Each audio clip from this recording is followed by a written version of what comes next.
बिस्मिल्लाहिर्रहमानिर्रहीम, अस्सलाम वालेकुम and a very good morning public पे आपको खुश आमदीद कहूँगी। मैं हूँ अर्मिला हसन। उम्मीद करते हैं आप बिल्कुल ठीक ठाक होंगे, मज़े में होंगे, आपकी सुबह अच्छी हुई होगी। और आज चूँकि 1 मई है, आप सबको पता है कि छुट्टी होती है, मज़दूरों का आलमी दिन मनाया जा रहा है, लेकिन वो दिन शायद बहुत सारे ऐसे लोग नहीं मना रहे जो इसका हक रखते हैं। लेकिन वो हर साल हम यही बात करते हैं कि जी जिस मज़दूर के लिए दिन या उसकी मज़दूरी से उसको छुट्टी का दिन मिलता है, वो आज भी सुबह सुबह सड़कों के ऊपर हमें नज़र आ रहा है मज़दूरी मिलने के आस के ऊपर। सो ये है जी आज 1 मई और यौम जो आलमी दिन मनाया जाता है मज़दूरों का, इस हवाले से भी बात करेंगे। लेकिन दूसरी जानिब जी आपको पता है कि इस वक्त जो इंडिया पाकिस्तान के अंदर एक कशीदगी की सी सूरत हाल है और एक बार फिर भारत अपने फाशिस्ट और जंगी जुनून का मुजाहरा कर रहा है और वो खुलकर मुजाहरा कर रहा है, चाहे वो लाइन ऑफ कंट्रोल पे बिला इश्तियाल फायरिंग हो या अस्करी क़यादत में हंगामा खेजी हो या कश्मीर में जाली फॉल्स फ्लैग ऑपरेशंस हो। 29 और 30 अप्रैल की दरमियानी शब जी भारतीय फ़ौज ने LOC पर सीज़ फायर जो मुआहदा है उसकी खुली खिलाफ वर्जी की। कयानी और मंडल सेक्टर के ऊपर जी उसमें छोटे हथियारों से बिला इश्तियाल फायरिंग की गई, जिसका पाक फ़ौज ने भरपूर जवाब दिया और भरपूर जवाबी कार्रवाई करते हुए दुश्मन के कई मोर्चे भी तबाह कर दिए। दूसरी तरफ जी भारतीय जो अस्करी क़यादत है उसमें हालिया तब्दीलियों ने भी कई संगीन सवालात को जन्म दिया है। एक तरफ भारतीय फ़ज़ाइया के जो पे दर पे नाकामियाँ हैं और आला अफसरान की बरतरफी सामने आई है, तो दूसरी तरफ जी कश्मीर में अवामी रद्द अमल भी शिद्दत इख्तियार करता जा रहा है। जाली प्रोपेगेंडे के हवाले से अगर बात करें या आर्टिकल 370 की मनसूखी हो और कश्मीरी अवाम के बुनियादी हकूक़ की खिलाफ वर्जी हो, आज एक बार फिर दुनिया के सामने वो खुलकर सामने आई है। लेकिन सवाल यहाँ पर यह है कि भारत की जो जारियत रोकने हैं और ये जो रवैया है और मुनाफिकाना जो जमहूरियत जिसका राग अलापता रहता है भारत, उसका पर्दा चाक करने के लिए कब मौसर इकदाम किए जाएंगे, इसी हवाले से हम बात करेंगे। और जो तैयारी कल DGISPR ने जिस तरह से कॉन्फ्रेंस भी की और कल एक प्रॉपर ब्रीफिंग दी गई जिसमें सहाफ़ियों ने सवालात भी उठाए, पाक फ़ौज की तैयारी के हवाले से भी बात की, जिसका उन्होंने बड़े वाज़े और बहुत मुख्तलिफ चीज़ों और लॉजिकल पॉइंट्स के साथ उसको वाज़े भी किया। इसी पर हम तजिया लेंगे। हमारे साथ ब्रिगेडियर रिटायर्ड हारिस नवाज साहब मौजूद है। Thank you very much brigadier साहब। अस्सलाम वालेकुम, कैसे हैं आप? Thank you very much for joining us in good morning public. Brigadier साहब, ये कल की तो मैं पहले एक प्रेस टॉक या मीडिया टॉक के हवाले से बात करूंगी जो DGISPR ने की, और उसका क्रक्स यही था कि पाक फ़ौज जिस तरह से भरपूर तरीके से तैयार है और इंडिया जो जाली, चाहे वो खाके हों चाहे वो फॉल्स फ्लैग ऑपरेशन हो, उसके ज़रिए दुनिया भर में जो इम्प्रेशन देने की कोशिश कर रहा है उसमें वो कामयाबी हासिल नहीं कर पा रहा। देखिए, अगला बात ये है DGISPR बहुत मुफस्सल तरीके से एक प्रेस ब्रीफिंग की है और उसमें पाकिस्तान ने खास तौर पे एक मौके पर बताया कि किस तरीके से इंडिया पाकिस्तान में टेररिज्म कर रहा है, और वो फैक्ट फिगर के साथ वो एक जासूस को पकड़ा, गुलबख्श यादेव की मिसाल दी, जाफर अख्तर की बात की और जितने अच्छे से सारा बताया गया, सारे टेस्ट बताए गए। ऑन द कंट्री अब मुझे ये बताइए कि ये जो पहलगाम में जो उन्होंने किया है, ये बॉर्डर से तकरीबन 150 किलोमीटर दूर और सारा पहाड़ी इलाका है। रास्ते में 3 इनकी डिफेंस लेयर्स हैं, फिर उसके बाद रास्ते में 7 से 8 लाख की है, हर चौक के ऊपर कैमरे लगे हैं। फिर पहलगाम ये जो वहाँ पैदल जाने का रास्ता, पुलिस स्टेशन में है और खुद ही एक ड्रामा किया है, खुद ही प्लानिंग की है, खुद ही एग्जीक्यूट किया है और खुद ही फैसले भी की है। पाकिस्तान में कहे कि हम इस दुनिया में जहाँ से मर्जी आप इंडियन पुलिस करा लें जी। अब जो जाफर अख्तर जिस तरीके से ये क्लियर ने टैग वीडियो में देखा, तो मेरे ख्याल में अब ये इतने झूठे साबित हो चुके हैं कि इनको अब समझ नहीं आ रहा कि क्या करे, क्योंकि जिस तरीके से प्लान किया गया भोंडे तरीके से अवाम के टेंशन डाइवर्ट करने के लिए, जो अमेरिका एक टेररिज्म में मशहूर हुआ है कि जिसका कनाडा में उन्होंने कुछ चीज़ों को मारा, अमेरिका में प्लानिंग की थी, पाकिस्तान में भी पहली शहीद थी गुलबख्श यादेव की मिसाल, बलोचिस्तान में BLA BLF को सपोर्ट करते खुला इनके मिनिस्टर, और काबुल में बैठ के ये बड़े आराम से पीटीपी और पाकिस्तान को सपोर्ट करते हैं। तो मेरे ख्याल में अब और फिर तो धमकियाँ ऐसे दे रहे हैं जैसे पाकिस्तान को पैलेस्टाइन है और ये इसराइल बैठे, तो पहले वो शब्दों को मार रहे हैं। ये यहाँ पर पाकिस्तान न्यूक्लियर ग्रुप है और पाकिस्तान ने अभी तक बहुत सिक्योर और रिस्पॉन्सिबल लेकिन साथ ये भी था कि हमारी अमन की कोशिश को आप हमारी कमजोरी मत समझे। हम we can play hell out of you 5 फरवरी 2019 को याद रखें।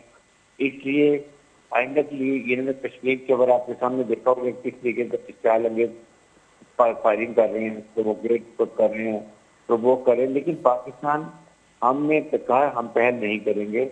लेकिन अगर आप पहल करेंगे, आप बेशक करेंगे, देन हम वेरी वॉलेंट होंगे और बड़ा सख्ती से आपको जान सकेंगे। एब्सोल्युटली, और ये तो बड़ा लाउड एंड क्लियर मैसेज हमारी फ़ौज ने पहले भी दिया है और अब कल भी हमने जो प्रेस टॉक देखी है जिसमें इसहाक डार साहब भी थे और जो DGISPR भी थे, उन्होंने भी जिस तरह से ब्रीफिंग और आपने वही कहा कि फैक्ट्स एंड फिगर्स के साथ प्रूफ दिए हैं। लेकिन ब्रिगेडियर साहब, ये जो बौखलाहट है, ज़ाहिर है जंग किसी भी मुल्क के लिए अच्छी नहीं है, चाहे वो इंडिया है चाहे वो पाकिस्तान है। लेकिन जिस तरह से कल DGISPR ने भी कहा कि जंग भारत का इंतखाब है, अब उनकी वो गलत कर रहा है कि वो पाकिस्तान के साथ इस तरह से अब जंग को प्रोवोक करने के लिए मुख्तलिफ इक़दाम करे। So what do you think कि जो जंगी जुनून लेकर इस तरह की बौखलाहट में स्टेप्स ले रहा है इंडिया, ये इंटरनेशनल इदारे, दुनिया किस तरह से परसीव कर रही होगी? देखिए, बात यह है कि इनको समझ नहीं आ रही कि 2 न्यूक्लियर मुल्क हैं और जब खुदा न खास्ता लड़ाई होती है इसकी डायनामिक्स किसी को पता नहीं होता। ये फंस गए हैं। आप झूठ बोल के अब दुनिया भी कह रही है, इंटरनेशनल मीडिया कह रहा है, उनकी पब्लिक कह रही है, ऑपोजिशन लीडर कह रहे हैं कि आपके प्रूफ तो दें। आपने ना भी बात करें, आपने बस कोई सुलेमानी टोपी पहन के वायरस है जिस तरीके से वो गए हैं, इनको मुझे समझ नहीं आती है कि ये नरेंद्र मोदी जो बेसिकली गुजरात में कुली की ड्यूटी करता है स्टेशन के ऊपर, तो ये लगता है अभी भी हेड कुली है और ये समझ रहा है कि वहाँ बैठ के बड़े मजे से अपनी जो मर्जी बातें कर रहे हैं। ये 140 करोड़ लोगों की ये उनका हुक्मरान है, इसको समझ होना चाहिए, इसमें स्टेबिलिटी होनी चाहिए, इसको किसी बात की समझ ही नहीं आती। बिल्कुल ठीक है। अच्छा, ये जो जिस फॉल्स फ्लैग ऑपरेशन की हम बात तो कर रहे हैं ब्रिगेडियर साहब, ये कल हमने भी डॉक्यूमेंट भी स्क्रीन पे देख रहे हैं, जो खाके बनाए हैं इन्होंने वो AI से बनाए हैं। मतलब no research, no proper working, कुछ भी। मतलब पहले वो बलोचिस्तान के बॉर्डर पे कोई अजीबो गरीब सी मंतके पेश कर रहे थे, फिर अब ये कल ये साबित हो गया और ये उन्होंने दिखाया भी कि जी ये जिस तरह से AI से खाके बनाए गए हैं, कोई काम इस बिला वजह उठकर पाकिस्तान पे बगैर किसी सबूत के, और इवन इनफैक्ट ये तो उनकी अपनी ही साजिश और उनके अपने मुल्क से मुख्तलिफ पॉलिटिशियंस हो या अस्करी क़यादत तो उनकी आवाज़ उठा रही है कि ये आपकी सिक्योरिटी, आपकी इतनी बड़ी फ़ौज लाखों की तादाद में कहाँ थी जब ये किया, और अब आपने खाके बना के वो भी AI से, ये तो अपने आप को खुद ही एक्सपोज किया है ब्रिगेडियर साहब। देखिए, बात ये है कि ये जिस तरीके से आर्टिफिशियल इंटेलिजेंस से दूर कर रहे हैं क्या लोग पागल हैं। इनके मुल्क में आप देखें कि opposition leader, journalist, international media, हर एक कह रहे हैं कि कोई तो सबूत है। आप मतलब खुद ही फैसले करते जा रहे हैं। और जिस तरीके से वहां पर इन्होंने अपनी फौज को वो विड्रॉ कर लिया था और बेचारे कश्मीरियों ने इनकी मदद की और कश्मीरियों पर वो जुर्म उठा रहे हैं, उनके 2-3 हज़ार लोगों को पकड़ लिया, घर में मार कर रहे हैं। उसके बाद बिहार के इलेक्शन आ रही है। ये एक्चुअली ये 4 के जो 16 खतरनाक मुजरिमों का है, नरेंद्र मोदी, अमित शाह, राजनाथ सिंह और ये डोवाल, ये अखंड भारत का ये लेके चल रहे हैं सोच के लिए इसको सिर्फ हिंदुस्तान बनाना है। जबकि इनको समझ नहीं आ रही कि वो जमाना गुजर गया है। आप अपनी अकल इस्तेमाल करें।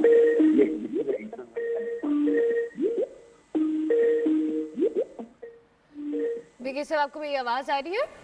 जी बिल्कुल। अच्छा ब्रिगेडियर साहब, अब मेरा अगला सवाल कश्मीरी अवाम के रद्दमल के हवाले से है। और अभी जो हम देख रहे हैं कि जो कश्मीर के अंदर से अवामी रद्दमल आ रहा है, इससे पहले तो इंडिया हो या मोदी सरकार हो, वो कश्मीर में जो तरक्याती दावे हैं वो बड़े बढ़ चढ़ के करते रहा है और उस पर हमने देखा भी है। लेकिन ये जो इस वक्त मौजूदा इस फॉल्स फ्लैग ऑपरेशन के बाद अवामी रद्दमल आ रहा है कश्मीर से, उस पर आप क्या कहेंगे? सारे कश्मीरी खुल के कह रहे हैं कि आप ये मजबूर कर रहे हैं कि पाकिस्तान पे हमला करना चाहिए। वो कह रहे हैं कोई प्रूफ तो दें, आपके पास यहाँ पर सारी फौज पड़ी हुई है, चेक पोस्टें आपने लगाई हैं, कैमरे लगाए हैं, आप किस तरह कह रहे हैं तो पकड़े तो सही, इतनी बड़ी फौज की नाकामी है कि आप वो 4 लोग आते हैं 150 किलोमीटर बॉर्डर से आते हैं, उसके बाद वो आके कुछ जिन बोतल से निकलता है वो 26 लोगों को मारता है, फिर बोतल में बंद लेकर गायब हो जाता है। How did it happen? तो एक कोई लॉजिकल बात भी नहीं है। ये पूरा कश्मीर के नौजवान कह रहे हैं हमारे लोगों को पकड़े हैं, हमारे घर तबाह कर रहे हैं, हमारे कारोबार तबाह कर रहे हैं, हमें डरा रहे हैं, धमका रहे हैं, और उसके बाद जो बेचारे यूनिवर्सिटी में कॉलेज में बच्चे हैं पढ़े उनको मार रहे हैं वहाँ पर। मेरे ख्याल में ये तो एक सिर्फ हरासमेंट फेस कर रहे हैं, इसके अलावा ये कुछ भी नहीं कर रहे हैं। अब ये मॉरली भी हार चुके हैं, इनके पास कोई जवाब नहीं है, ये दुनिया को मुंह नहीं दिखा सकते, इनका बिल्कुल दुनिया में मुंह काला करके रख दिया है। आप ये बताओ कि इस वक्त दुनिया में जो ये आप सैटेलाइट हैं, सैटेलाइट के थ्रू आपको एक एक जगह का पता होता है कि वहाँ पर क्या हो रहा है इस वक्त। अगर मैं ये जब मौजूद ये निक्सन गया था, अमेरिका गया था, तो उन्होंने मौजूद की स्विमिंग पूल में नहाते हुए घर की तस्वीर थी। ये 71 की बात है। अब आप देखें कहाँ टेक्नोलॉजी चली गई है। They all know it. But बड़े अफसोस की बात है कि अमेरिका में हमारे मुसलमान ममालिक भी खामोश हैं। सिर्फ ये इजहार, वो तस्वीर का इजहार करना डजंट मैटर, क्योंकि सिर्फ स्टैंड भी यही मौके होते हैं। चाइना और टर्की ने खुला पाकिस्तान की सपोर्ट की है। अमेरिकन वाइस फॉरेन मिनिस्टर ने हमारे डिप्टी फॉरेन प्राइम मिनिस्टर से बात की है, वहाँ भी वही तस्वीर का इजहार किया जिनके लोग उन्हें बाई डैम यू सेड कि देयर नो प्रूफ। इंडिया को कहीं आप प्रूफ दें, otherwise shut up your mouth. Otherwise देखें पाकिस्तान ने कहा के पास ऐसी हमारे मिसाइल टेक्नोलॉजी है, इनका एक चीज एरिया कवर्ड है, एक चीज एरिया कवर्ड है। अगर ये हमारी एयर स्पेस क्रॉस करेंगे तो हम जो इनके जहाज आएंगे वो वापस ही जाएंगे। पायलट को एक दफा हम फंटास्टिक नहीं चलाएंगे बल्कि कुछ और चलाएंगे। और अगर ये मिसाइल फायर करेंगे तो जिन मिसाइल से हम 10 मिसाइल फायर करेंगे। दे नो हमारी फौज बैटल हार्डेड है, वी आर फुली ट्रेन। हम एक सिर्फ रिस्पॉन्सिबल जिसके स्टेट पर बिहेव कर रहे हैं, बट ये तो ऐसे बिहेव करेंगे, उनका मीडिया वो वॉर स्टेरिया पेश किया हुआ है, अभी मार देंगी, पाकिस्तान में हमला कर दें, ये कर दें। व्हाट द हेल जोड़ते हो कि पाकिस्तान की फौज से और आपके डरपोक अनट्रेन अनप्रोफेशनल फौज के कश्मीरी नौजवान औरतों बच्चों में से कर सकते हैं। Big difference. अच्छा वगैरह सब अभी आपने खुद भी बात की और इंटरनली भी ये तो कल हमने अपनी जो DGISPR की प्रेस टॉक देखी और जिसमें उन्होंने सारे फैक्ट्स एंड फिगर्स दुनिया के सामने रखे। हम इंटरनेशनली भी इसको किस तरह से इस केस को मज़ीद स्ट्रॉन्ग तरीके से लेके जा सकते हैं, because we have all the right and all the proofs we need and required for to expose India in fact, क्योंकि वंस एंड फॉर ऑल ये चीज़ ख़त्म होनी चाहिए कि हर थोड़े अरसे बाद इंडिया अपने मुल्क के अंदर एक फॉल्स फ्लैग ऑपरेशन करता है या कश्मीर के अंदर कोई इस तरह की एक्टिविटी करता है और उसका सारा मलबा कहीं ना कहीं पाकिस्तान के ऊपर डाल देता है। देखिए पाकिस्तान ने ये कल जिस तरीके से प्रेजेंटेशन ये पूरा इसका डोजियर बनाए और अपने OIC में लेके जाएं, यूनाइटेड नेशन में लेके जाएं, अमेरिका को दें, यूरोपियन यूनियन को दें, रशिया को दें, चाइना को दें, बताएं, एक्सपोज करें और ये बताएं कि जो ये Kashmir is an nuclear flash point. अगर यहाँ पर कहीं लड़ाई होती है, इंडिया डिसएडवांटेज करता है, तो देखिए इसके डायनामिक्स जो होते हैं लड़ाई के, वो किसी को नहीं पता कि एंड कहाँ होगी। और इसके आपके 16 में पूरा ये रीजन आएगा और उसको इसके फॉलो जो है वो इवन ग्लोबली भी जा सकते हैं। ये हमें बताने की जरूरत है और बताएं कि इंडिया ये कैसे टेररिज्म कर रहा है। आपके सामने वो मजीद जासूस को पाकिस्तानी को वो पैसे दे रहा है, उसके बाद उसको कह रही IED यहाँ लगाओ, फिर उसके बाद जहाँ की ऐसी लगाओ जहाँ ज्यादा नुकसान हो, मार्केट में चले जाओ, बस स्टैंड में चले जाओ। हमें ये तो खुला नजर आ रहा है। तो Pakistan take very strong step. हमारी प्रॉब्लम ये है कि हम एक इंसिडेंट होता है हफ्ते 10 दिन के बाद भूल जाते हैं। We should keep following it till its conclusion. That is the answer now.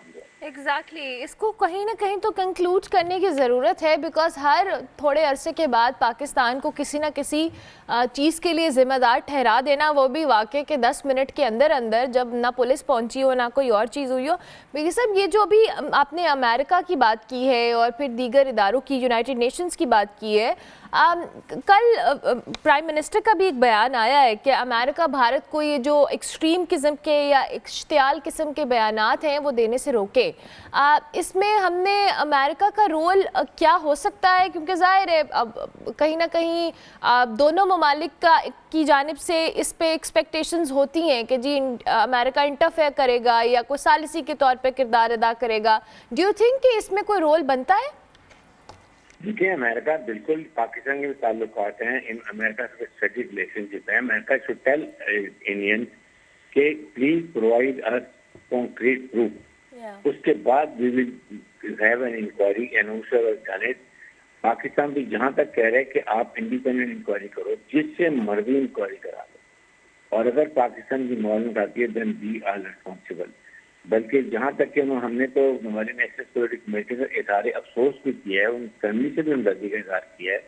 ये जो जाफर एक्सप्रेस का इंसिडेंट हुआ था आपके सामने, ये पूरा इंडिया गोदी मीडिया और सोशल मीडिया इनकी इंफॉर्मेशन वॉर, मीडिया वॉरफेयर कर रहा था टेररिस्ट की, दहशत गर्दों की। इसको कोई नोटिस नहीं लेता है। पाकिस्तान का मतलब है वो इल्जाम लगा रहे हैं और सब कह रहे हैं जी हमें तकलीफ कर रहा है। Tell Indian can stop doing all this, shut up your mouth, और पहले प्रूव करो उसके बाद कोई बात करो। But they're just keeping quiet. I think एकदम से जब लड़ाई शुरू हो जाएगी उसके बाद आपके इंटरफेयर करने का क्या फायदा। एक मिसाइल आएगा, हम 2 करेंगे, वो 4 करेंगे, हम 8 करेंगे, and there is no end to it. इसलिए वक्त होता है टाइम पे करने के लिए। This is the time. US foreign minister ने अगर बात की है तो then tell India to behave and don't put pressure on Pakistan unnecessary. Exactly Baqir साहब, मेरा आखिरी सवाल, जो कल हमने देखा कि जो उनके अपने फौजी या अस्करी क़यादत है उनकी, इंडियन एयरफोर्स हो, वो एक्सपोज कर रहे हैं उनको, उन्होंने इस फॉल्स फ्लैग ऑपरेशन, उनकी ऑडियो लीक्स हुई हैं, ऑडियो टेप्स लीक हुई है, और उसमें बहुत सारी ऐसी चीज़ें हैं जिसमें खुलेआम ये बताया जा रहा है कि जी ये एक फॉल्स फ्लैग ऑपरेशन है जिसको इंटरनली प्लान किया गया जस्ट टू मेक श्योर कि पाकिस्तान हम इसको कहीं ना कहीं पाकिस्तान को जिम्मेदार ठहराए। देखिए अर्मिला, आपके सामने नॉर्थर्न कमांडर जो है इनका, जिसके अंदर 15 और 16 कोर है कश्मीर की, उसको उन्होंने हटा दिया। उसने क्लियर कहा जी कि this is done by Indian tensile. अभी कल इन्होंने जो एयरफोर्स का डिप्टी चीफ है उसको चेंज कर दिया। दे आर टॉकिंग कि we are not fit to fight, we are cannot fight with India. Pakistani they are fully train. पिछले जो 3 दहाइयों से वो फॉरेन टेरर के अगेंस्ट लड़े हैं। हरासमेंट जो है 3-4 दफा बैटरी में जा चुकी है। इनका क्या एक्सपीरियंस हुआ ये, और ये नहाते लोगों को मारना, और उसके बाद उनकी पब्लिक उसके कोर कमांडर के अगर मुझे कोई और तंग करेंगे तो मैं सारे पोल कर दूंगा जो एक्स्ट्रा किलिंग करते रहे। यहाँ तक उसने कह दिया। ये इतने बेशर्म है, यकीन करें, इसको अपनी मुल्क की बेइज्जती कराते हुए नहीं आता। इनकी 60% आबादी बिलो पॉवर्टी लेवल रहती है, सड़कों पर फुटपाथ पर सोती है। ये अपने मुल्क की इकोनॉमी तरक्की के बजाय उनको तबाह करना चाहता है, इस रीजन को तबाह करना चाहता है। ये आप देखेंगे कि ये नरेंद्र मोदी इंडिया को के हिस्से बिखरे करेगा। जैसे सोवियत यूनियन की 15 रियासतें बनी थी, इस तरह इंडिया की भी तोड़ेगा। सिख अलहदा होंगे, कश्मीरी अलहदा होंगे, मिजो, फिर उसके बाद आसामीज, ये सब अलहदा होंगे, और फिर इंडिया इसको पता चलेगा और फिर इसको पूरी कौम से माफी मांगनी पड़ेगी। Thank you very much brigadier साहब, बहुत शुक्रिया। ब्रिगेडियर रिटायर्ड हारिस नवाज हमारे साथ मौजूद थे जी। और जो कल DGISPR की प्रेस कॉन्फ्रेंस हो, जिस तरह से फैक्ट्स एंड फिगर्स दुनिया के सामने रखे गए हैं कि इंडिया का जो भौंडा ड्रामा था जो उसने दुनिया भर को दिखाने के लिए और पाकिस्तान को जिम्मेदार ठहराने के लिए रचाया, वो बुरी तरीके से नाकाम हुआ। और पाकिस्तानी फोर्स जिस तरह से तैयार है, काउंटर जो जवाब है वो जिस तरह से दे रही है, Pakistan is a very strong stand और हम उस पर कायम है। चाहे फौज है, चाहे अवाम है, चाहे सियासतदान है, सब इस मामले के ऊपर एक पेज के ऊपर है। And we should be, because ये हमारे मुल्क की सलामती का मामला है। और जिस तरह से सोशल मीडिया से लेकर मीडिया के ऊपर प्रोपेगेंडा किया जा रहा है पाकिस्तान के अगेंस्ट, आई थिंक कि दुनिया को ये नज़र आ रहा है और आना भी चाहिए कि ये इंडिया की ये जो ड्रामा है कोई पहली दफ़ा का नहीं है। हर बार यही होता है कि कोई ना कोई इंटरनली वो इस तरह का फॉल्स फ्लैग ऑपरेशन प्लान करते हैं, उसको एग्जीक्यूट करते हैं एंड विद इन मिनट्स उसको पाकिस्तान को उसको ज़िम्मेदार ठहराते हैं। लेकिन पाकिस्तान के पास सारे प्रूफ है, सारी लॉजिक मौजूद है कि पाकिस्तान एक अमन पसंद मुल्क है और हमारा जंग से कोई लेना देना नहीं है। लेकिन अगर आप हमें छेड़ेंगे तो हम आपको जवाब देंगे। ब्रेक लेते हैं, ब्रेक के बाद वापस आएंगे।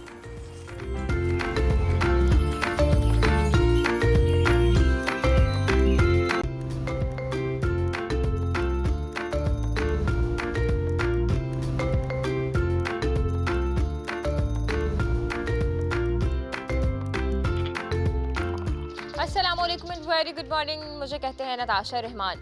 नाजरीन, यूँ तो हम पाकिस्तानी हैं, मुसलमान हैं, इस्लाम की बातें करते हैं, इखलाक और अच्छे रवैयों का दर्स भी देते हैं, लेकिन जब अच्छे इखलाक की और रिवायात की हम बात करते हैं तो हम इन तमाम चीज़ों को नज़रअंदाज कर देते हैं। मुल्क में होने वाले जुल्म व तशद्दुद पर भी हम नज़र नहीं डालते हैं, और अगर कोई वाक़यात रोनुमा हो जाते हैं और उन पर एक्शन भी ले लिया जाता है, तो ये बहुत कम वाक़यात ऐसे हैं जिन पर एक्शन लिया जाता है, जिन पर नज़र रखी जाती है।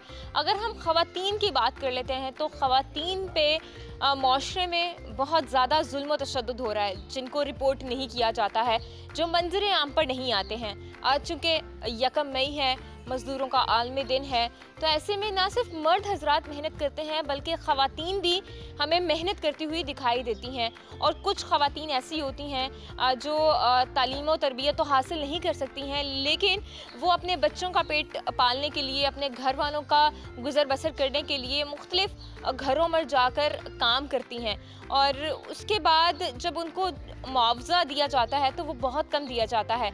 ऐसे में घरों में काम करने वाली ख़वातीन पर क्या जुल्म तशद्दुद होता है, उनको क्या कुछ बर्दाश्त करना पड़ता है, आज हम उन्हीं की कहानी, उन्हीं की ज़ुबानी जानने वाले हैं। तो आइए हमारे साथ और ख़वातीन से गुफ्तगू करते हैं।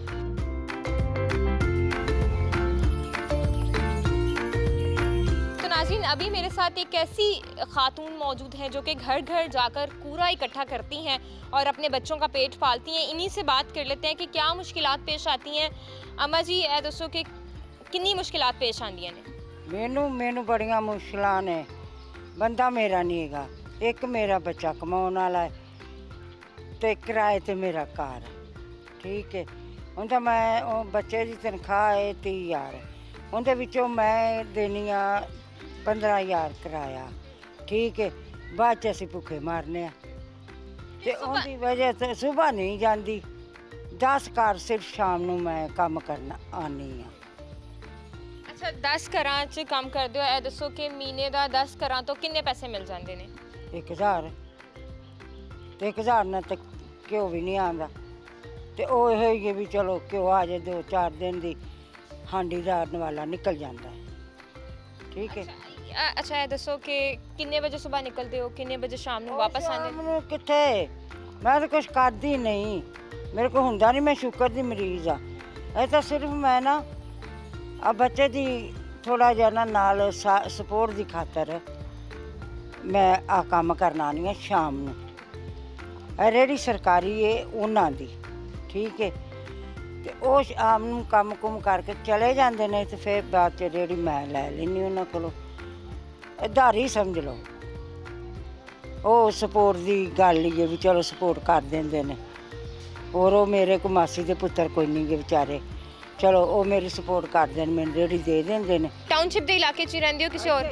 रहने टाउनशिप में। टाउनशिप ही रहते हैं, तो कब से कर रही हैं, कितने साल हो गए? मैनू घट तो घट भी तो 20-25 साल हो गए ने, ते काम मैं वधाया नहीं। जिन्ना को मेरियां मौरा अफोर्ड करदियां ने मैं उन्हां को काम करनी, मैं फालतू काम नहीं कर। कोई लोग गल्लां भी करदे होणगे तानू? बतेरियां नहीं, तो काम करन जांदी है, तो फलाना करदी है, रोटी नहीं कमांदी, फलाना नहीं करदी, ਇਹਦੇ ਕੋਲ ਬਿੱਲ ਦੇ ਵੀ ਪੈਸੇ ਲੈਂਦੇ ਨੇ। ਬਿੱਲ ਵੀ ਸਾਨੂੰ 15 ਤੋਂ 20,000 ਰੁਪਇਆ ਬਿੱਲ ਆਉਂਦਾ ਹੈ ਇੰਨੇ ਕੁ ਪੋਸ਼ਣ ਦਾ। ਆ 2.5 ਮਰਲੇ ਪੋਸ਼ਣ 'ਚ ਅਸੀਂ ਰਹਿ ਰਹੇ ਹਾਂ, ਉਤਲੇ ਹਿੱਸੇ 'ਚ, ਥੱਲੇ ਵਾਲੇ 'ਚ ਮਾਲਕ मकान ने। ये खातून आपने देख ली है कि घर घर जाकर लाहौर का एक इलाका टाउनशिप है जहाँ पर ये कूड़ा करकट इकट्ठा करती हैं और फिर उसके बाद ये रोज़ी रोटी कमा रही हैं अपनी। कुछ और ख़वातीन की तरफ चलते हैं, उनसे जाके उनकी दास्तान सुनते हैं कि उनकी क्या दास्तान है। तो आइए हमारे साथ।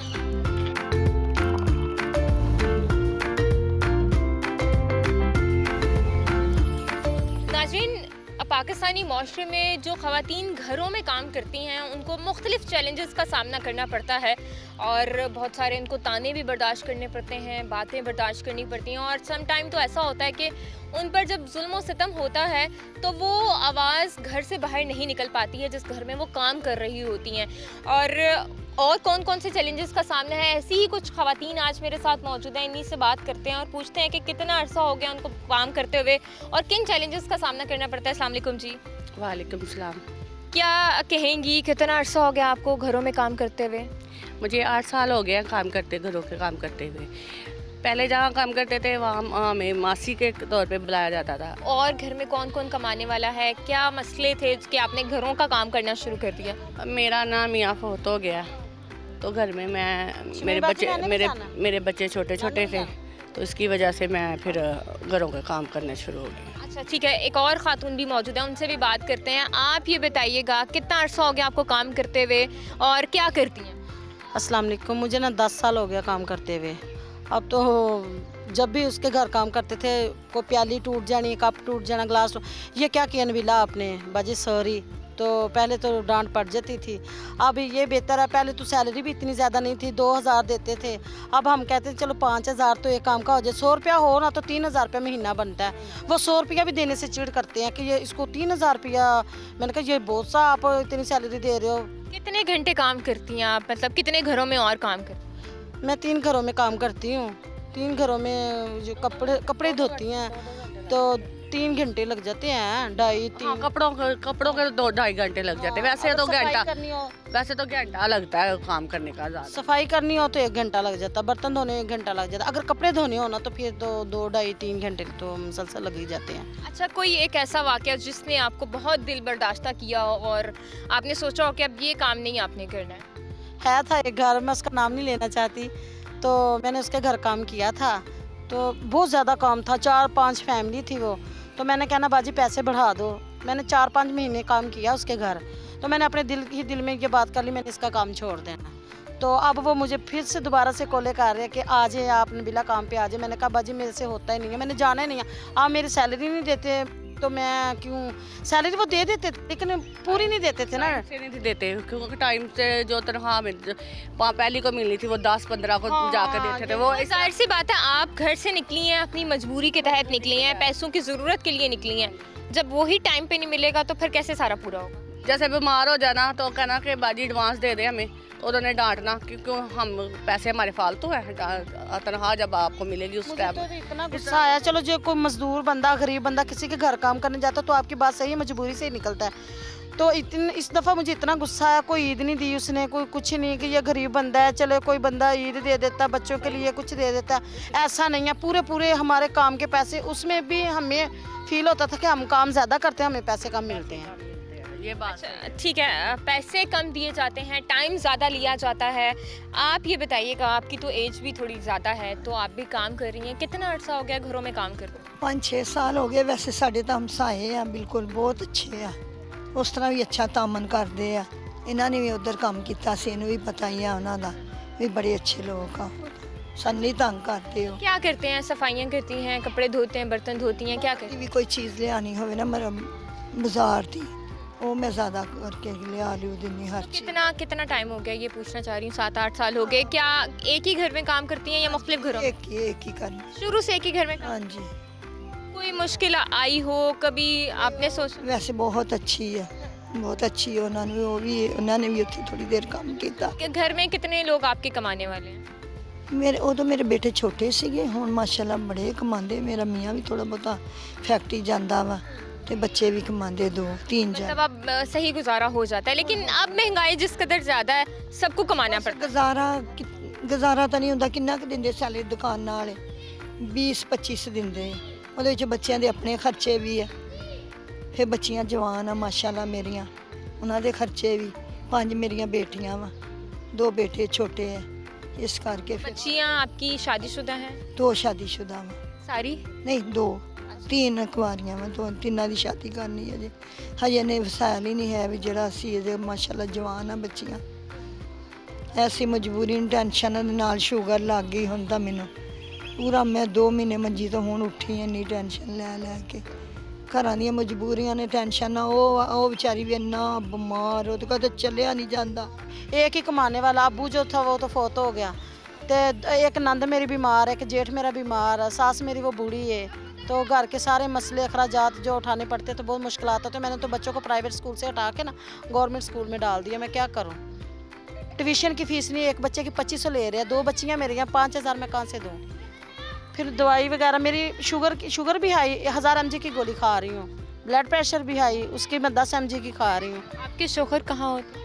या किसी की परचून की दुकान में काम करते हैं, तो उधर सैलरी उसकी 25,000 है, मैं 25,000, अब हमें बिल 18,000 आ गया, तो हम बिल दें, बच्चों की पढ़ाई में लगाएं, घर का खाना करें, क्या करें? मेरा 25,000 खुद में क्या बिल करें? इतना आया, मेरा खुद 15,000 रुपया आया आ रहा है बिल। बिल्कुल जी, ऐसे ही है कि सब लोग कहीं ना कहीं, बहुत सारे लोग मजबूर हैं, परेशान हैं, क्योंकि महंगाई बहुत ज़्यादा है। लेकिन आपने अपनी मेहनत की कमाई भी खानी है, लोगों की बातें भी बर्दाश्त करनी है। मर्द हजरात तो अपनी जगह कहीं ना कहीं कमा रहे हैं, लेकिन जो ख़वातीन हैं वो भी हमें इस माशरे में मेहनत करती हुई दिखाई दे रही हैं और कामकाज कर रही हैं, लेकिन साथ ही साथ उनको जुल्म व तशद्दुद का निशाना भी बनाया जाता है, उन पर आवाज़ें भी कसी जाती हैं, मुख्तलिफ जो नाम हैं वो भी दिए जाते हैं कि घर में काम करने वाली मासी आ गई हैं या आंटी आ गई हैं, या और बहुत सारे ऐसे नाम हैं जिनसे उनको पुकारा जाता है। तो ये हमारी सोच की बात है कि आया हमने अपनी सोच को थोड़ा अच्छा करना है, और ये जो घरों में काम करने वाली ख़वातीन हैं ये भी इंसान है, इनके साथ भी हमने अच्छा सलूक ही करना है। तो नाज़रीन, आज के दिन के मुनासबत के लिए हमने आपको मुख्तलिफ ख़वातीन की स्टोरीज सुना दी है कि क्या उन पे बीतती है, किस मजबूरी के तहत वो घरों से निकल रही हैं। फ़िलहाल हमें इजाज़त दें, हम दोबारा से हाज़िर होंगे, तब तक के लिए अलाने के बाद।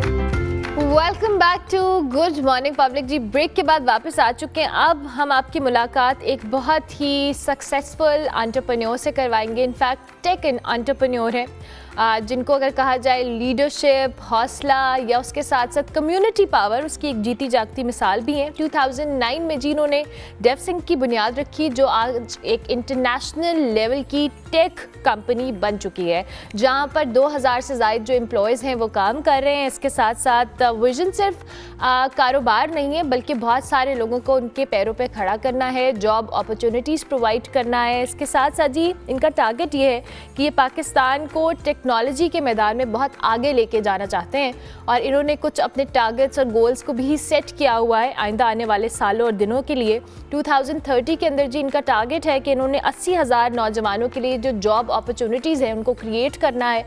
और इसके साथ साथ जी इनकी कहानी यहीं पर ख़त्म नहीं होती, बल्कि ये थोड़ा एडवेंचर और थ्रिल का भी शौक़ रखते हैं। और उन्होंने हाल ही में जी एक नई जो कह लें एक जो कैंपेन है उसका आगाज़ किया, जिसमें 20 आलमी एंटरप्रेन्योर्स के साथ ये K2 के बेस कैंप के ऊपर गए।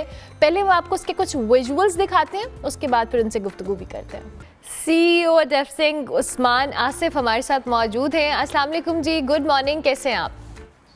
बिल्कुल ठीक, वालेकुम अस्सलाम। Thank you Thanks very for having me much, thank you, बहुत अच्छा लग रहा है। इनफैक्ट ये विजुअल्स देख के तो मेरी एक्साइटमेंट और भी बढ़ गई है। I really wanted to ask you about this, but obviously आपका आगाज़ एज एन एंटरप्रेन्योर हुआ। मैं पहले आपकी डेवसिंक कंपनी के हवाले से ज़रूर चाहूँगी कि थोड़ा सा हमारे देखने वालों को बताएं, और 2030 के लिए जो आपने 80,000 का एक टारगेट रखा है कि आपने लोगों को एम्प्लॉयमेंट की अपॉर्चुनिटीज़ प्रोवाइड करनी है, थोड़ा सा उस हवाले से भी बताएं। Thank you so much for having me, Armala. It's a pleasure to be here. I think Pakistan में बहुत सारी अपॉर्चुनिटीज़ हैं, बहुत सारा काम हो सकता है। हम हमेशा ये बात करते हैं कि पाकिस्तान का यूथ उसका फ्यूचर है, लेकिन उस यूथ के को क्या मौके मिले कि वो पाकिस्तान को फ्यूचर बनाने में हमारी हेल्प भी करें। मेरा ताल्लुक रहीमिया खान से है, और जब डेवसिंक स्टार्ट करनी थी तो मौके नहीं थे, ज़ाहिर बात है, इन्वेस्टमेंट्स भी नहीं मिलती पाकिस्तान में, और भी बहुत सारी चीज़ों में कमी होती है। लेकिन मुझे लगा ये था कि टेक के लिए आपको इन्वेस्टमेंट की ज़रूरत नहीं है। एसेंशियली व्हाट यू नीड, आपको जो चीज़ चाहिए वो एक ख्वाब चाहिए ऑब्वियसली, कि आप एक कंपनी बनाना चाह रहे हैं और इस कंपनी को इस जगह तक ले जाना चाह रहे हैं। और मैंने काफ़ी सारी इंस्पिरेशन अपने हमसाया मुल्क से ली के देखे, वहाँ पे बहुत सारी कंपनियाँ ऐसी हैं जो कि बहुत सारी जॉब प्रोड्यूस कर रही हैं, और हमें अपनी मदद आपके तहत हमें भी अपने मुल्क में ये करना है।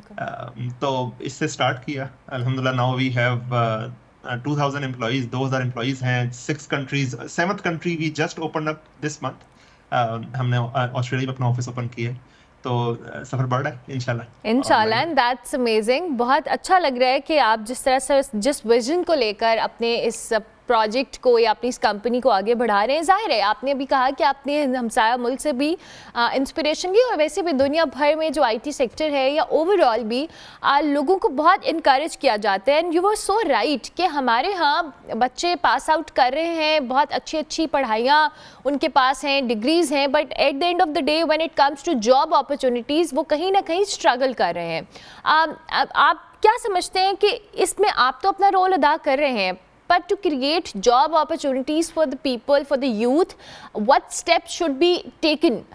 फ़ौरन तौर पर जो हम कहें कि जी इस तरह की प्रोजेक्ट्स को लॉन्च करना चाहिए, या हमारा जो आईटी सेक्टर है वो उसमें इस तरह से प्रोग्रेस या एक्सेल करे, और उसमें आप लोग भी कहीं ना कहीं उनके साथ कोलैबोरेट कर सकते हैं। और ये ज़रूरी नहीं कि सारी जिम्मेदारी स्टेट की है, आप जैसी कंपनीज भी साथ कोलैबोरेशन कर सकती हैं। जी, इसमें 5 मेरे हिसाब से 5 मजमूई तौर पे जगह हैं जहाँ पे हमें काम करने की ज़रूरत है। एक तो पहले 2 तो सिंपल हो जाएगा कि वालिदैन का एजुकेट होना थोड़ा ज़रूरी है कि अपने बच्चों को आईटी और टेक इनेबलमेंट की तरफ लेके आएँ। दूसरा, बच्चों का खुद से ये शौक होना कि उनको कंप्यूटर सीखना है, उनको टेक में आना है, एआई के दौर में आगे बढ़ना है, या साइबर सिक्योरिटी है, डाटा साइंस है, बहुत सारी फील्ड है जिसमें बहुत सारा काम हो सकता है। इन 2 का इनेबल होना बहुत ज़्यादा ज़रूरी है। फिर इंडस्ट्री और एकेडमिया का साथ बैठना, यूनिवर्सिटीज़ हैं, करिकुलम कैसे पढ़ाया जाए, एचईसी है, और अदारे जो हैं जो कि हमें पता है कि बैरून मुल्क में इस टाइम डिमांड क्या चल रही है, तो उस डिमांड के तहत हम अगर कोलैबोरेट करें, और फिर जाहिर बात है गवर्नमेंट का किरदार भी होता है, लेकिन सिर्फ गवर्नमेंट पर डाल देने से मसला ख़त्म नहीं होगा। और मेरे ख्याल से अगर हम ये 5 के 5 लोग साथ बैठें और इसमें कोलैबोरेशन हो, कम्युनिकेशन हो, जो कि अभी कर भी रही हैं, अब जैसा ये प्रोग्राम कोई देख रहा होगा इंशाल्लाह वो इंस्पिरेशन लेगा, तो ये बहुत ज़रूरी है कि हम ये कम्युनिकेट करें। अच्छा, अभी जिस टारगेट या गोल की हम बात कर रहे हैं, 80,000 job opportunities, obviously it's a huge number. उसके लिए बहुत सारी डिफरेंट चीज़ें आपको ज़ाहिर स्टेप्स लेने होंगे, पॉलिसी, स्ट्रैटेजी एंड एवरीथिंग। सो क्या आपकी उस गोल की तरफ बढ़ने के लिए क्या स्टेप्स अभी तक आप लोग उसकी तैयारी कर रहे हैं ताकि 2030 के अंदर जो आपने एक टारगेट सेट किया उसको अचीव कर पाए? जी, देखिए 80,000, पहली बात तो ये कि इतने सारे लोगों का ग्रेजुएट होना जरूरी है। सही, अभी हम ये नहीं कह रहे कि क्वालिटी कैसी हो, अभी हम ये कह रहे हैं क्वांटिटी तो हो, राइट। फिर हम ये कह रहे हैं कि वो लोग जो ग्रेजुएट हों और वो एक्चुअली में काम सीख जाए, वो पाकिस्तान में रुकें भी, क्योंकि इस टाइम जो बहुत ज्यादा रुझान हमें नजर आ रहा है वो ये है कि जिसको भी काम आ गया वो पाकिस्तान से जाएगा और बाहर जाना चाहता है, वो वहाँ पे अपनी सर्विसेज देना चाहता है, या जी बाहर जाना चाहता है। और ये मेरे ख्याल से इसमें एक मायूसी फैलाई भी गई है, और थोड़ा सा इसमें किरदार जो हुकूमती पॉलिसीज हैं टैक्स से मुतालिक, स्पेशली के तनख्वाहदार तबका पे बहुत ज्यादा टैक्स जो है, ये बहुत बड़ी रीजन है कि हम अपने नौजवानों को पाकिस्तान में रिटेन नहीं कर पा रहे जो सीख गए हैं काम। तो खैर इस पर हम काम ये कर रहे हैं कि हमारा फोकस ये है कि हम किसी तरह इतना ग्रेजुएट प्रोड्यूस करें और उनको वो फैसिलिटीज सारी ऑफर करें जो कि बैरून मुल्क में उनको किसी और जगह पे मिल सकती हैं। सारी बात है, जो मुल्क के मसाइल हैं वो तो मुल्क के मसाइल हैं, लेकिन हम अपने तौर पे कोशिश करें। That's amazing. अच्छा जी, talking about the other side of your company and you, entrepreneur होना एक तरफ, ये इतना एडवेंचरस होना, और भी एंटरप्रेन्योर्स को अपने साथ मिला के K2 के बेस कैंप तक जाना, जो ये विजुअल्स हम देख रहे थे और अभी भी हमें नज़र आ रहे हैं, क्या ये इतना डेंजरस, इतना एक्साइटिंग और इतना थ्रिलिंग था उस वक्त भी, या हम ज़्यादा इसको यहाँ पर बैठकर हम फील कर पा रहे हैं? देखें, ये बल्कि मैं जो पाकिस्तान में लोग ग्रो अप करते हैं उनका एक ख्वाब होता है कि वो K2 देखेंगे, K2 पे जाएंगे। हमारा भी ख्वाब था कि हम जाएंगे, लेकिन मेरा अपना वजन जो था वो 110 kg था, तो इट टुक मी रफली 2 years to lose the weight and deserve to go to K2। तो एक जर्नी है पूरी। लेकिन फिर मैंने ये भी नोट किया कि जैसा माउंट एवरेस्ट है और बहुत सारी और भी माउंटेन्स हैं, उसके ऊपर बहुत सारी डॉक्यूमेंट्रीज दुनिया में मौजूद हैं, लेकिन K2 के ऊपर कोई भी डॉक्यूमेंट्री नहीं है। कोई भी डॉक्यूमेंट्री ऐसी नहीं जो 4K के साथ, ड्रोन शॉट्स के साथ वो सारी खूबसूरती को कैप्चर कर सके रॉ फुटेज के साथ, और फिर एक इमोशंस होती हैं उधर जाते हुए की। फिर दूसरी बात ये कि पाकिस्तान का ये सॉफ्ट इमेज पूरी दुनिया में पहुंचाना बहुत जरूरी है कि यार पाकिस्तान ना सिर्फ एक लैंड ऑफ अपॉर्चुनिटीज है because we have youth, but also we have beautiful landscape. इसीलिए इंटरनेशनल 20 इन्फ्लुएंसर्स को हमने बुलाया पाकिस्तान, और उनको अपने साथ, उन्होंने हमारे साथ सफ़र किया, उनकी अपनी इमोशन, उनकी अपनी स्टोरी थी, उन्होंने ये स्टोरी किस तरह से कैप्चर की वो एक अलग दास्तान है, लेकिन मुझे बहुत फ़ायदा हुआ और ये थोड़ा सा डेंजरस था, और लगा कि जैसे ऐसे कई जगह पे लगा कि जैसे जिंदा भी नहीं वापस आएंगे। लेकिन फिर भी मैं ये कहूँगा कि थोड़ा सा दुनिया से कट के एक दफ़ा अपने आप से कनेक्ट होना ज़रूरी है कि आप लाइफ में चाह क्या रहे हैं, और इसका बहुत फ़ायदा। अच्छा, ये जो भी आपने बात की कि ये सिर्फ ये नहीं था कि प्लान किया, उठे और चले गए। You worked on yourself, your fitness, and then you planned and executed it, right? ये एक बहुत मुश्किल काम है, जिस तरह से आप अपने आप को मोटिवेट करें कि अच्छा नहीं, मैंने इस एडवेंचर पे जाना है और इसके लिए आई हैव टू डू कि 2 साल मैंने ये प्लानिंग करनी है। So how was your journey, weight loss journey and everything, your fitness? So again मेरा अर्मिला एक बड़ा लाइफ का गोल ये है कि वो may death find you alive, कि मरना सबने है लेकिन there has to be a purpose of living. हम क्यों रह रहे हैं, हमारा गोल क्या है, क्या अचीव करना है। तो अगर हम ये गोल्स निकाल देंगे अपनी लाइफ से तो लाइफ तो बहुत बोरिंग हो जाएगी। And it is okay if अगर लेजी होके घर बैठ के कुछ ना करने से जिंदगी गुजर सकती है तो गुजार लें, लेकिन मुझे लगता है कि life where we matter is worth living. तो मैं तो अपनी ज़िंदगी में इस तरह प्रोजेक्ट सोच के और उसके लिए प्लानिंग करना और उसके लिए स्ट्रेटजी करना और उसके लिए वर्क हार्ड करना और फिर ऑब्वियसली अल्लाह पे छोड़ देना कि अल्लाह ही के हाथ में है। आपकी सारी प्लानिंग अपनी जगह पे होती है, क्योंकि आप जितना मर्जी वजन लूज कर लें, आप जो मर्जी कर लें, जब ऑक्सीजन कम हो जाएगी तो फिर आप कुछ नहीं कर सकते। तो बहुत सारी चीज़ें सिर्फ अल्लाह के हाथ में, आपके हाथ में तो सिर्फ एक इरादा है, तो अल्लाह उसमें करम करता है। ये डॉक्यूमेंटरी बाय द वे आज शाम रात 9 बजे आ जाएगी इंशाल्लाह। ओह लवली, ये तो अभी इसके कुछ टीजर्स हैं जो हम देख रहे हैं, राइट?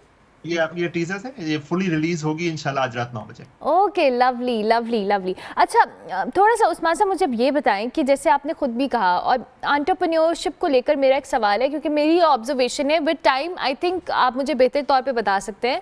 हमारी यहाँ, जब मैं पाकिस्तान की, हम या अपनी एशियन सोसाइटी की मैं बात करती हूँ, कि हम जब पढ़े होते हैं तो हमारा एक माइंडसेट ये होता है कि हमने नौकरी करनी है। हमारा माइंडसेट ये नहीं होता कि हमने अपना कोई काम स्टार्ट करना है। बहुत कम लोग हैं, ज़्यादा तादाद की मैं बात कर रही हूँ, कि हम सब जॉब करने की ख्वाहिश रखते हैं कि अच्छी जगह, अच्छी कंपनी, फलानी कंपनी। ये जो एंटरप्रेन्योर बनना है और इसके लिए एक माइंडसेट को डेवलप करना है, ये व्हाट्स योर ऑब्जर्वेशन कि ओवर टाइम इसमें कितनी इम्प्रूवमेंट आई है कि लोग अब वाकई सोच रहे हैं कि हमें एंटरप्रेन्योरशिप की तरफ आना है, अपना कोई छोटे स्केल पे काम शुरू करना है, एनीथिंग? हाँ जी, देखिए, जब बैक व्हेन आई स्टार्टेड ये चीज़ इतनी कॉमन नहीं थी, और उस टाइम पे तो ये बात भी नहीं होती थी। तो मैं इसका बहुत ज़्यादा क्रेडिट अपनी वालिदा को भी दूंगा कि वो पूरी ज़िंदगी मुलाजिम पेशा रही, लेकिन फिर भी उन्होंने इस चीज़ को इनकरेज किया कि अपना काम करो, रिस्क अल्लाह देगा। हमारे घर में ये जुमला बड़ा मशहूर था कि रिस्क है तो रिस्क है। लेकिन मेरा ये ख्याल है कि अगर आपको एंटरप्रेन्योरशिप समझ में नहीं आ रही, एकदम समझ में नहीं आ रही कि स्टार्ट कहाँ से करूँ, दिल है कि मैं कुछ करूँ, मैं कोई अपना काम करूँ, लेकिन समझ में नहीं आ रही, तो मेरा मशवरा है कि आप पहले जॉब पे जाएं। देखिए, एंटरप्रेन्योरशिप की कोई एज नहीं होती। ये नहीं होता कि आप ग्रेजुएट होंगे तो आप एंटरप्रेन्योर बनेंगे, या 50 साल में भी एंटरप्रेन्योर बन सकते हैं। It's a understanding of a problem कि सोसाइटी में कौन सी चीज़ है जो किस तरह से हो रही है और इसको किस तरह से होना चाहिए। ये जो जर्नी है इस प्रॉब्लम को सॉल्व करने की, ये एंटरप्रेन्योरशिप है। और इसके नतीजे में जाहिर बात है कि आप पैसे भी कमाते हैं, फेम और इम्पैक्ट भी होता है, लेकिन ये understanding of the problem is important. तो जब तक ये कोई भी आपको प्रॉब्लम ऐसी ना फील हो कि जिसमें आप कोई मखसूस किरदार अदा कर सकते हैं, मेरे ख्याल से अपना टाइम लेना चाहिए एकदम स्टार्ट करने का लिए। लेकिन ये माइंडसेट जरूरी है कि यार अपना काम करेंगे और इससे हम दूसरों के लिए जॉब पैदा करेंगे और हमारा इम्पैक्ट भी बढ़ेगा। ठीक हो गया, ठीक हो गया। अच्छा, एक और मेरा सवाल, चूँकि अब मैं एआई को लेकर, आर्टिफिशियल इंटेलिजेंस को लेकर पूरी दुनिया बहुत ज़्यादा काम कर रही है, और एक रिपोर्ट भी थी कि जिसके मुताबिक पाकिस्तान में जो एआई को रेस या उसके हवाले से पढ़ने, स्टडी करने, इस पे काम करने के हवाले से हम कहीं ना कहीं दुनिया से थोड़ा पीछे हैं। इसमें क्या, एम आई राइट? अगर मैं गलत हूँ तो मुझे करेक्ट कर दीजिएगा। और secondly, what steps we can take, क्योंकि आर्टिफिशियल इंटेलिजेंस एक वो टूल है जिसको दुनिया भर में बहुत अच्छे तरीके से यूटिलाइज़ किया जा रहा है, और पाकिस्तान में भी अगर यंगस्टर्स हैं तो उनको किस तरह से हम मज़ीद एआई रिलेटेड जो टूल्स हैं उस पर अवेयरनेस दे सकते हैं, सिखा सकते हैं या इनकरेज कर सकते हैं। बिकॉज इंडिया के मामले में जिस हमसाया मुल्क की आप बात करें, बहुत ज़्यादा उसमें जो एक्सेल कर रहा है। जी बिल्कुल, देखिए, आईटी और टेक में इंडिया हमसे तकरीबन 30 साल आगे रहा हमेशा से। उनके कंप्यूटर साइंस की डिग्रीज भी हमसे पहले स्टार्ट हुई, 1960s में स्टार्ट हुई, हमारी 1990s में स्टार्ट हुई। इस करिकुलम को एक्सेप्टेंस भी हमें बहुत अरसे बाद मिली। लेकिन ये एआई की दौड़ की वजह से एक आसानी ये हो गई है कि अब ये मैटर नहीं करता कि 30 साल पहले कौन चला, बिकॉज आज अब दुनिया बराबर आ गई। ठीक, अब एक नई चीज है, उस नई चीज में आज इंडिया हो, पाकिस्तान हो, यूक्रेन हो, हत्ता कि यूएस भी हो, इस नई चीज में सारे बराबर हैं। आज अगर हम अपने नेशन को एआई पे इनेबल कर लेंगे तो बहुत फायदा हो जाएगा। मेरा जाती ख्याल ये है कि जाहिर बात है कि अभी हम इसमें बहुत पीछे हैं और इसमें बहुत सारा काम हो सकता है। सिर्फ एआई पे नहीं, डेटा साइंस पे बहुत सारा काम हो सकता है, क्योंकि आर्टिफिशियल इंटेलिजेंस डाटा के ऊपर काम करती है, तो डाटा साइंस इन इटसेल्फ बहुत इंपॉर्टेंट है। फिर अगर ये डाटा सारा ऑनलाइन चला गया तो इस डाटा की प्रोटेक्शन की बहुत जरूरत पड़ेगी। साइबर सिक्योरिटी बहुत इंपॉर्टेंट बन जाएगी। और साइबर सिक्योरिटी का आसानी ये है कि बेशक कोई बैंक पाकिस्तान में हो या अमेरिका में हो, वो उन दोनों को साइबर सिक्योरिटी की सेम नीड्स हैं।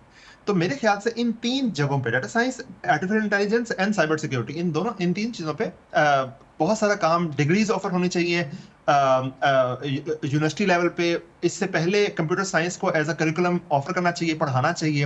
और अगर आप कंप्यूटर साइंस के नहीं भी हैं, तो कम से कम इन टूल्स को यूज करके अपने आप को इनेबल कर सकते हैं। एक है कि एआई के डर से मैं काम ना करूं कि ये मुझे रिप्लेस कर देगी, दूसरा ये कि मैं इस पे खुश हूं कि यार अब इंटेलिजेंस हर बंदे के पास अवेलेबल है, वो सारा नॉलेज सबके पास अवेलेबल है, मैं उसको यूज करूं और आगे बढ़ूं। कन्वीनियंस हो गई ना कहीं हम सबके लिए। अगर अब आप इसको किस तरह से इंटरप्रेट करते हैं कि आपकी अपनी माइंडसेट है। इन द एंड जी, आपकी कंपनी की कौन सी ऐसी पॉलिसीज़ हैं जो आप समझते हैं कि आपने भी मुझे पहले भी कहा कि हमारी कोशिश है कि हम उनको वो ऐसी अपॉर्चुनिटीज़, ऐसी फैसिलिटीज़ या ऐसी कन्वीनियंस पाकिस्तान के अंदर प्रोवाइड करें कि वो बाहर जाकर, मतलब जो प्रेफर करते हैं वो पाकिस्तान में प्रेफर करें काम करना। तो आपने अपनी कंपनी को लेकर कौन सी ऐसी पॉलिसीज़ तरतीब दी हैं या स्ट्रैटेजाइज की है कि लोग आपके साथ जो कह लेना रहें और बहुत अच्छे तरीके से खुशी के साथ काम करें? देखिए, हर बंदे की बेसिक नेसेसिटीज पूरी करना ये तो कंपनी की ड्यूटी है। यानी अच्छी सैलरी पे हो और वो वर्ल्ड लेवल पे अच्छी हो, ये तो हमारी जॉब है और हम कर रहे हैं। इससे बढ़ के हम ये कर रहे हैं कि जो भी बच्चा हमारे पास आ रहा है, हमारे पास जो जॉब करने आ रहे हैं, उनकी एवरेज हाउस होल्ड इनकम, उनके वालिदैन की तनख्वाहें और जो भी वो कमाते हैं, वो तकरीबन 20 से 30 हज़ार रुपये पर मंथ है। तो middle class, lower middle class तबका है जो हमारे पास यूजुअली आता है। अच्छा, अब हमारा गोल ये होता है कि जल्द अज जल्द इनकी सवारी अपनी हो जाए, मतलब बाइक हो जाए, गाड़ी हो जाए, और थोड़ा से में इनका घर अपना बन जाए, ताकि कम से कम इनका बेसिक नेसेसिटीज पूरी हो जाए। कोई बंदा बड़ा तब सोचेगा जब उसका बेसिक कवर्ड होगा। Every employee of Devjing own equity in Devjing. सही, तो हमारे सारे एम्प्लॉइज को हम शेयर देते हैं डेवजिंग के अंदर। अगर डेवजिंग कामयाब होगी तो ये आपके लिए है। बिल्कुल ठीक है। अभी तक हमने ये देखा कि कंपनी जिसने बनाई वो उसी के बच्चों के तक गई और उसी की फैमिली में उसका फायदा हुआ। लेकिन पाकिस्तान में ये सोच चेंज करने की जरूरत है कि कंपनी एम्प्लॉय बनाता है और एम्प्लॉय के साथ उस कंपनी को शेयर करना बहुत जरूरी है। मेरे ख्याल से this is a distinctive factor that Devjing is doing and I hope कि everyone does it. Lovely, thank you so much. In the end में चाहूंगी कि आप हमारे प्लेटफॉर्म से कोई भी यंग एंटरप्रेन्योर्स हैं उनको कोई मैसेज देना चाहें। मेरा ज़ाती ख्याल ये है कि देखें, पाकिस्तान में और इन जनरल रिलीजन में हर जगह पे हमें जिस चीज़ की ज़रूरत है वो होप है। हर चीज़ में ग्रोथ माइंडसेट हो सकता है। मैंने देखा है कि इस टाइम पे यूथ में जो अक्सर मसला पाया जा रहा है वो होपलेसनेस और सेल्फ पिटी का है कि हम अपने आसपास की चीज़ों को ब्लेम ज़्यादा कर रहे हैं और हम पॉजिटिव माइंडसेट से काम कर रहे हैं। तो मेरा ख्याल है कि ये कामयाबी नाकामी आपके हाथ में है नहीं, लेकिन कोशिश आपकी जिम्मेदारी है। तो आप प्लान करें इंशाल्लाह, फिर अल्लाह पे उम्मीद भी रखें, अल्लाह पे तवक्कुल और भरोसा भी रखें। जिस अल्लाह के लिए नमाज पढ़ते हैं, जिस अल्लाह पे यकीन करते हैं, वो अल्लाह इंशाल्लाह संभालेगा और पालेगा। बेशक। Thank you very much. Usman Asif साहब, CEO डेवजिंग, हमारे साथ मौजूद थे जी। अपनी एंटरप्रेन्योरशिप की पूरी जर्नी उन्होंने हमारे साथ शेयर की। बहुत सारी ऐसी अपॉर्चुनिटीज़ हैं जो उनकी कंपनी या वो खुद क्रिएट करने के हवाले से काम कर रहे हैं। तो उम्मीद करते हैं कि बहुत सारे लोगों को इससे इंस्पिरेशन मिली होगी। हम ब्रेक लेंगे, ब्रेक के बाद वापस आएंगे। आप देखते रहिए गुड मॉर्निंग पब्लिक।